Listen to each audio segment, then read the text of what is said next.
नमस्कार। आप सभी का BCom part second EFM paper first financial management की इस व्याख्यान माला में स्वागत है।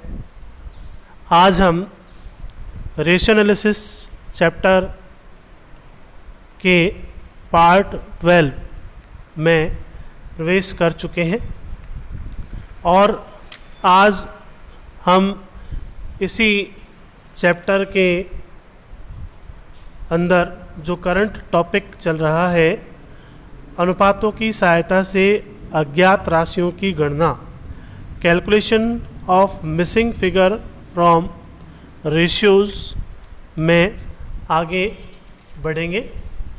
आज भी हम एक नए उदाहरण के साथ सामने आया हूँ, वो अपने पढ़ेंगे, हम इसको देखेंगे।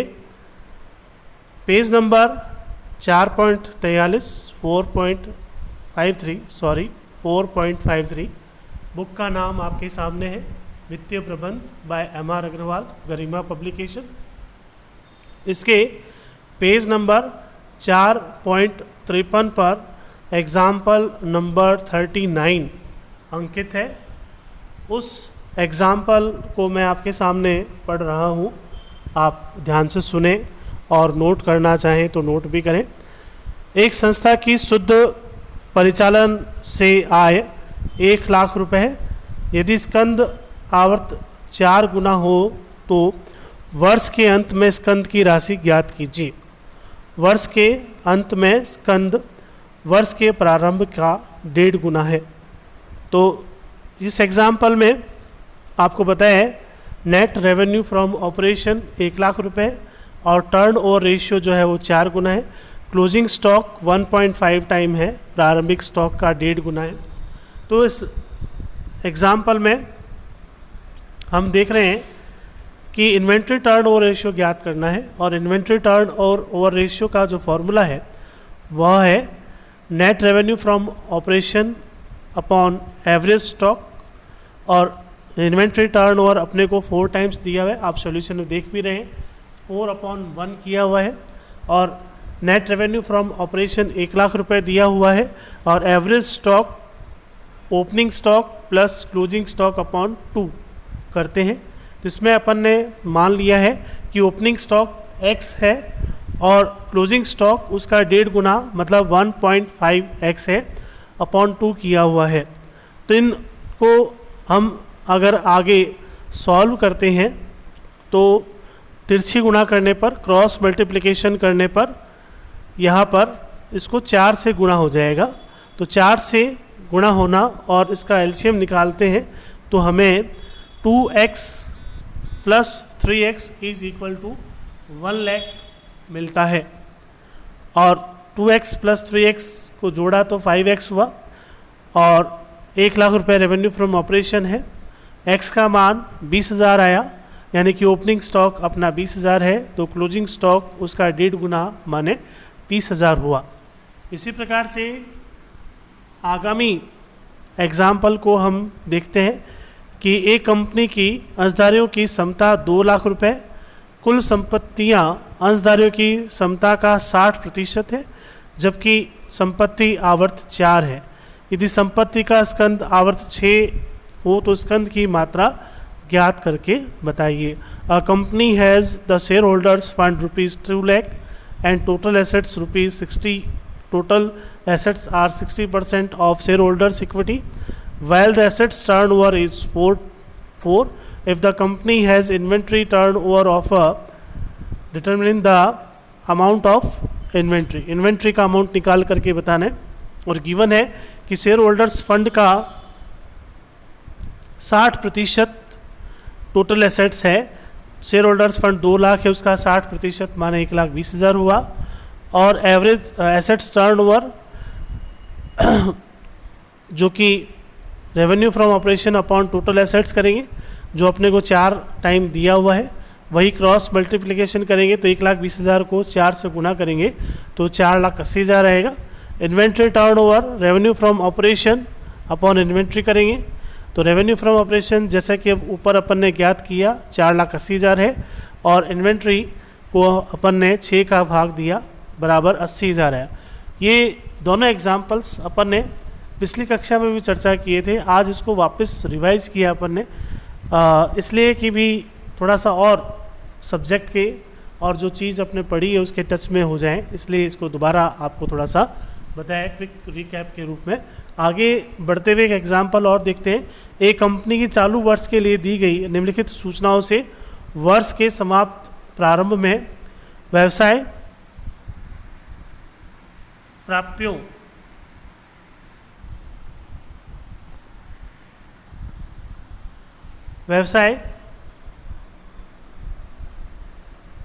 व्यापार प्राप्यों की राशि की गणना करनी है। Given the following information for a company at the end of current year, determine the amount of trade receivables at the beginning of the year.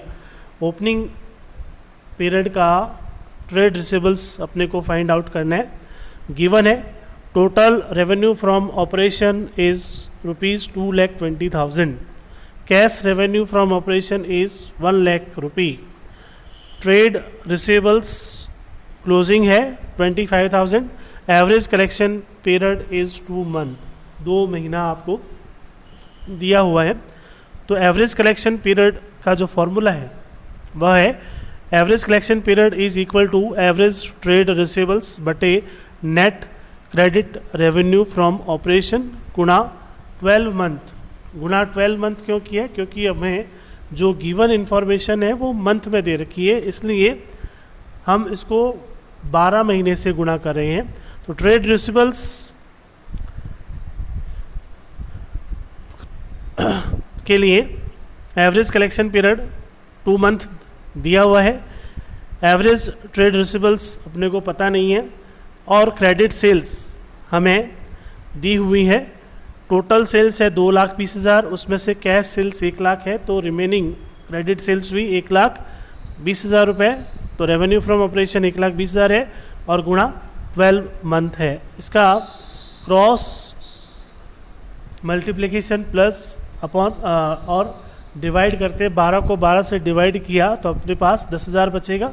फिर इसको क्रॉस मल्टीप्लाई करेंगे 2 से 10,000 को, तो एवरेज ट्रेड रिसीवेबल्स होंगे 20,000। अब एवरेज ट्रेड रिसीवेबल्स का जो फॉर्मूला है वह है opening trade receivables plus closing trade receivables upon 2। Opening trade receivables हमें पता नहीं है और एवरेज अपन ने निकाला था 20,000 और क्लोजिंग हमें दिया हुआ है 25,000। फिर 2 को आप तिरछी गुणा करोगे 20,000 से तो वो हो जाएगा 40,000।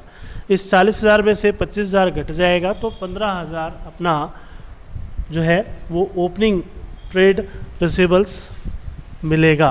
तो इस प्रकार से यदि अपने पास सूत्र है और उस सूत्र को अप्लाई करना हमें आता है तो इजीली हम जो है मिसिंग अमाउंट को फाइंड आउट कर सकते हैं। इसी तरह से एक नया एग्जांपल देखते हैं। ब्यूटी लिमिटेड की पूंजी 15 लाख रुपए है, इसका पूंजी आवर्त 4 गुना है तथा परिचालन से आय लाभ पर 10% है। आपको विनियोगों पर प्रत्यय की राशि ज्ञात करना है। तो कैपिटल टर्नओवर अपने को ज्ञात करना है। Capital of a beauty limited is ₹15 lakh, its capital turnover ratio is 4 times and profit on revenue from operation is 10%। You are required to calculate return on investment. इसको रिटर्न ऑन इन्वेस्टमेंट भी कहते हैं capital employed को।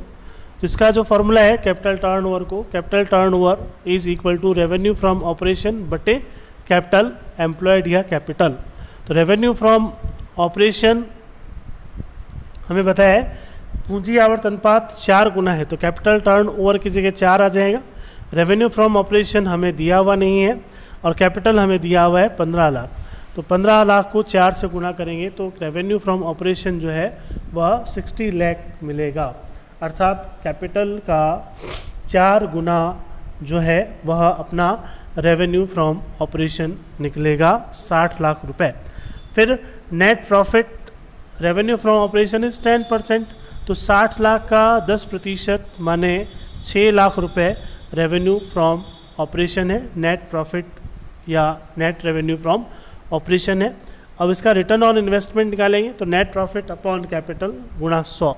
तो net profit है 6 lakh, capital है 15 लाख, इस गुणा 100 किया तो आ गया अपने पास में 40%। तो इस प्रकार से आप जो है सूत्रों के माध्यम से बहुत सारी चीज़ों को फाइंड आउट कर सकते हैं, बशर्ते आपके पास अगर फॉर्मूले हैं ढंग से, उनको एप्लीकेशन का तरीका आपको पता है तो आप इजीली जो है इनको ज्ञात कर सकते हैं। एक बात और ध्यान देना है कि अपने को वही सूत्र तैयार करने हैं जो सूत्र या जो चीज़ अपने को सिलेबस में दी हुई है।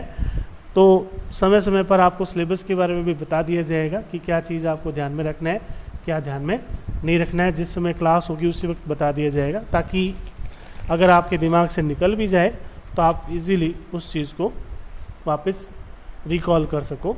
तो आज के लिए इतना ही, धन्यवाद। किसी भी प्रकार का कोई क्वेरी हो, किसी भी प्रकार का कोई क्वेश्चन हो, कोई कमेंट हो तो आप आराम से मेरे व्हाट्सएप नंबर पर पूछ सकते हैं, और या फिर कमेंट सेक्शन में कमेंट करके पूछ सकते हैं। इसका निश्चित रूप से जवाब दिया जाएगा। और आशा है कि ये जितनी भी जानकारी दी जा रही है या इस समय में जो सामग्री आपको उपलब्ध करवाई जा रही है वह आपके समझने योग्य है। आप इससे कुछ न कुछ अचीव कर रहे हैं, कुछ न कुछ ज्ञान प्राप्त कर रहे हैं, कुछ न कुछ आप इससे निश्चित रूप से ले रहे होंगे। तो आज के लिए इतना ही। अगली क्लास में वही अज्ञात राशियों के माध्यम से अनुपातों के माध्यम से अज्ञात राशियाँ ज्ञात करना सीखेंगे, और नए एग्जाम्पल्स के साथ आपके साथ फिर से हाजिर होऊंगा। आज के लिए धन्यवाद।